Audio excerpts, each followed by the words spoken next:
Good afternoon and welcome to week 3. I do apologize for the tardiness. It has been a long couple of days, especially with my son being born last night. It was one of the most awesome moments ever in my life. But let's get to the work and the topic I hand. So, this week we focus on evaluation, talent management, and performance, and also analyzing it from an external perspective, internal perspective, and understanding how that the traditional evaluations are transitioning into a different one with modernized organizations. So when we look at job evaluation is a systematic process of determining the relativity of job works. This was by Greg Learning in 2017. They described that it consists of various aspects such as ranking, classification, point factors. They also determined that there was an internalized aspect of it as well as an external. When we look at ranking, which is an internalized one, is more on job orders, uh, value to organization, and qualitative of value of the job. And when it came to the others, such as classification, which is basically um, managing to, well, categorically structuralize a job description based on a class of descriptions, grouping them together in order to determine what that job would be labeled as and the value of that job.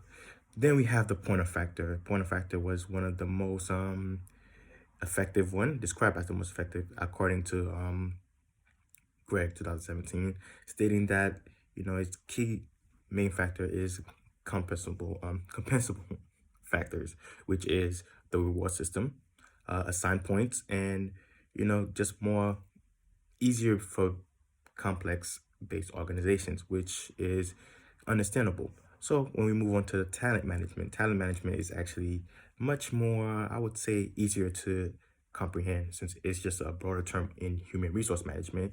Um, it measures the employee's performance based on the metrics and feedbacks.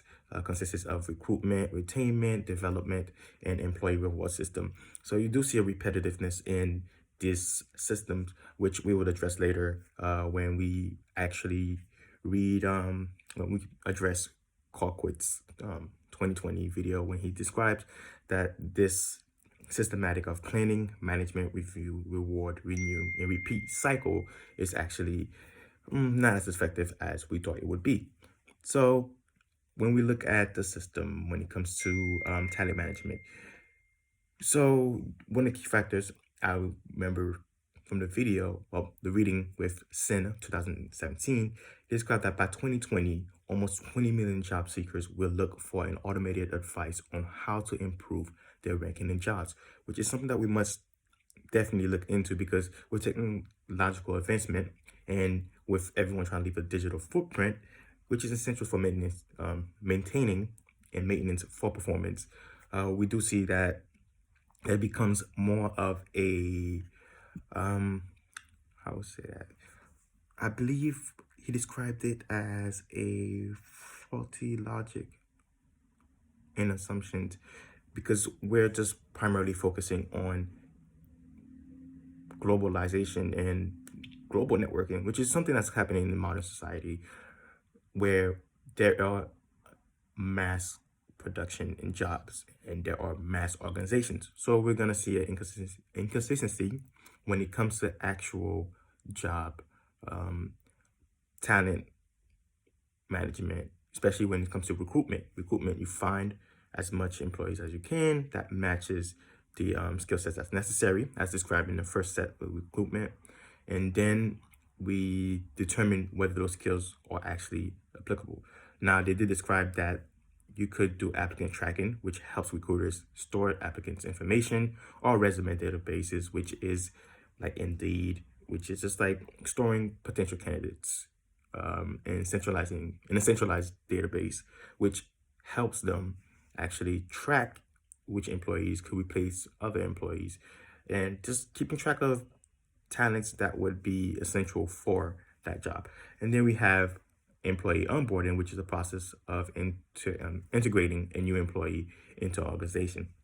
Now, performance management is much more different. It's more focusing on just how well the employee is doing and focusing on appraisals and work appraisals. And this concept is much different than the talent management, because talent management is just an extended version of the recruitment, in my opinion. But according to Sin 2017, also, he does indicate that talent management enables business to retain highly skilled employees. So I do feel like it's just managing and following and also helping developing the employees. But when we look at performance appraisal, there seems to be a polarization between the modern and the current transition, especially since the previous article that the previous video that we read, my apologies, previous article that we saw, baby brain, haven't slept all day, which Colquitt stated that purpose of rewarding systems and work appraisals, which is the previous traditional way, is limiting and is actually not helping, since it's just staying and just focusing on that reward system rather than employee development, which is what we're transitioning into right now. So what are evidence-based methods used to evaluate performance? There are a few evidence.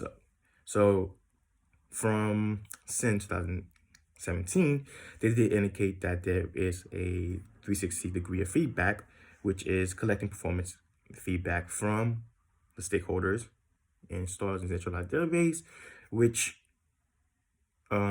helps us access that information, and also, supervisors just giving that information back. And it's not just limited to supervisors, it helps employees, it helps from customers, it's from everyone. And there's also career development.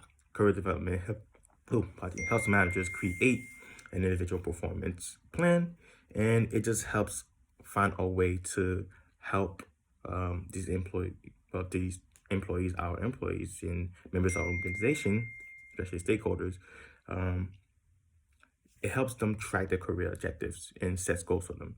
Feedback management, which is basically the most common one, is just a streamlined process of submitting feedbacks to peers, managers, and employees. Then we move to goal management, which I believe is the most essential one. Even Colquitt would agree with that, because I do agree with Colquitt more in his perspective. It says it helps managers create and assign job career goals for employees in a specific appraisal cycle. So this is more specified than the feedback management and the career development, because career development is more of a generalized career tracking objectives in association with trainings. And what evidence-based methods would be used in an effective talent and performance management program? So in my opinion, when it came to performance management 1.0 versus 2.0, so 1.0 was limited in the fact that it's faulty in logic and assumptions. It doesn't necessarily apply to just, it's not just applying to the employee's internalized intrinsic motivation. It's just applying to just, hey, look, if it's worth it, they'll work for it, basically, which is, well, not scientifically backed according to Colquitt. And technological events has caused, as I said previously, for too many faults in just strategies in order to systematically evaluate performance and its impact. There is a drive, there's a change in actual performance and actual motivation, especially when we see in generation. My previous work with last study I did, it was actually stating that this generation, especially my generation, the millennials, are not actually looking for jobs that's just externally rewarding. There's concept of time, there's concept of impact on the environment. Political aspect is highly influential, and we're seeing it right now in modernized. We're seeing it with the Black Lives Matter movement, where what a company stands for, not just in just product distribution or targeting audience, it's also about their goals and their motivation and their objectives. and their influence on social and environmental problems. So, what would be the best evidence base? Um, well, I would say the best method to use, in my personal opinion, um, well, we can use the 360 feedback, which helps a lot when it comes to just, I call it the Royal Rumback feedback, Royal Rumble feedback, which consists of everyone just evaluating each other and speaking to each other, and also, you know, superiors, subordinates, colleagues, clients, customers. Feedback is essential, even though from Clockwork's perspective, it's just a feedback system. He did indicate that it, well, an employee does need progression. They need progression, they need motivation, and they do need help in developing their careers, but not just in a matter of feedbacks of how you're doing, but setting goals for the employees.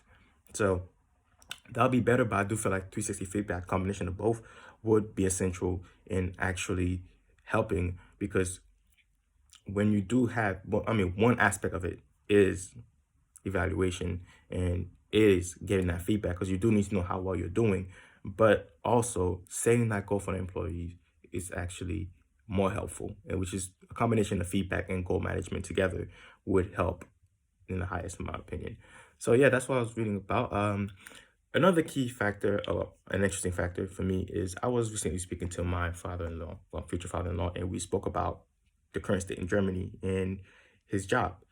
And the structure of the job, it's a social, um, it's social work, but they don't have, like, generally to report, or they report to the government, but this is a privately owned, and every member of that job actually, you know, owns part of the job, which is very strange because they all work together. There's no CEO, there's no head of management, there's no you know there's no hierarchical structure at all, actually.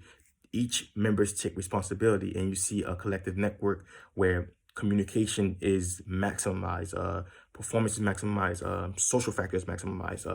They're very close to each other. So while they don't report to no one, but they report to each other. So this is more like a 360 feedback management that I saw, which is very strange when you're comparing to American structure.